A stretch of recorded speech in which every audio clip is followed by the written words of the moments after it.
इस बीच बड़ी खबर निकलकर सामने आ रही है, जहां अमेरिका को खामेनेई ने बड़ी धमकी दी है, किसी भी दबाव के आगे नहीं झुकेंगे। खामेनेई ने कहा कि हमें शांति थोपी हुई कतई मंजूर नहीं है, हमने किसी को नुकसान नहीं पहुंचाया। खामेनेई ने कहा ये बड़ी खबर निकलकर सामने आ रही है, हमने किसी को भी नुकसान नहीं पहुंचाया। ये बयान खामेनेई का सामने आया है।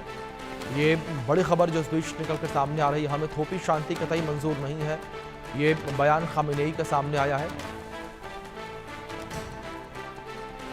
तो ईरान के सर्वोच्च नेता खामेनेई का यह बयान सामने आया है। उन्होंने कहा कि हमें थोपी हुई शांति मंजूर नहीं है।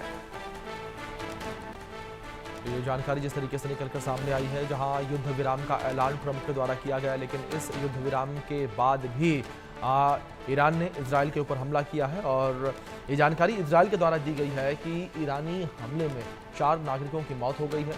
ये जानकारी जिस तरीके से निकलकर सामने आ रही है, और एक बार फिर से जो सीज़फायर की बातें निकलकर सामने आ रही हैं, उस पर सवाल उठते हुए नजर आने लगे हैं।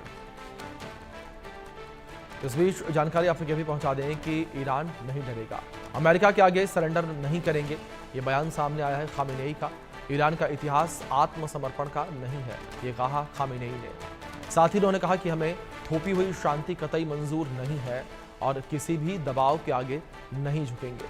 यानी कि ईरान ने यह साफ कर दिया, खामेनेई ने साफ कर दिया कि हम किसी भी दबाव के आगे नहीं झुकेंगे।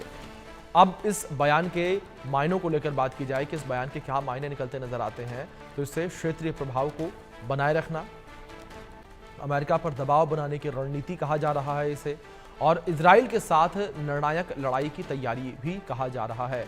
मिडिल ईस्ट में तनाव जारी रहेगा, ईरान के प्रॉक्सी के हमले जारी रहेंगे और वैश्विक अर्थव्यवस्था पर इसका असर पड़ता हुआ नजर आएगा, क्योंकि वॉर अगर चलती रहेगी तो जाहिर तौर पर इसका असर वैश्विक अर्थव्यवस्था